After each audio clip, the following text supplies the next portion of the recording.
भाग 1।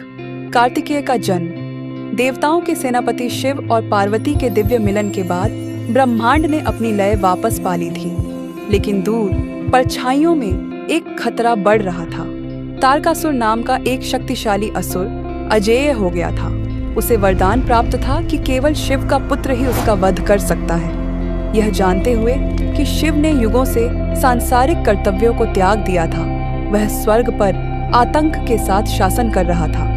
देवता प्रतीक्षा कर रहे थे, प्रार्थना कर रहे थे, डरे हुए थे। लेकिन अब जब शिव और पार्वती एक हो गए थे तो आशा लौट आई थी। एक दिन जब शिव और पार्वती कैलाश पर ध्यान में बैठे थे, शिव की तीसरी आंख से दिव्य अग्नि की एक प्रज्वलित चिंगारी निकली। एक ऐसी अग्नि जो इतनी तीव्र थी कि अग्निदेव भी कांप उठे। इस चिंगारी में नियति समाहित थी। यह चिंगारी शिव से अग्निदेव को सौंपी गई, लेकिन इसे थामना बहुत कठिन था।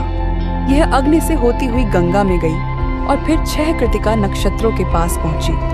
वहां वह दिव्य चिंगारी 6 तेजस्वी शिशुओं में बदल गई, जिनमें से प्रत्येक सूर्य के समान चमक रहा था। पार्वती ने अपने असीम मातृ प्रेम से उन 6 शिशुओं को गले लगाया, जिससे वे 6 मुखों वाले एक पूर्ण बालक में विलीन हो गए, जिनके मुख ज्ञान, साहस, प्रेम, वीरता, धार्मिकता और दिव्यता के प्रतीक थे। इस प्रकार जन्म हुआ कार्तिकेय, स्कंद, कुमार, मुरुगन आकाश गंगा की सेनाओं के सेनापति। आकाश विजय की गूंज से भर गया। तारकासुर को अपना अंत निकट महसूस होने लगा। जैसे जैसे कार्तिकेय बड़े हुए, उनकी चमक सूर्य से भी अधिक हो गई।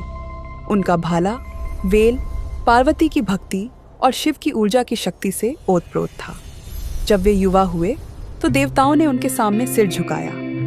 केवल आप ही हमें बचा सकते हैं। कार्तिकेय अपने शक्तिशाली मोर पर सवार हुए और एक ऐसे युद्ध में तारकासुर का सामना किया जिसने पर्वतों को हिला दिया।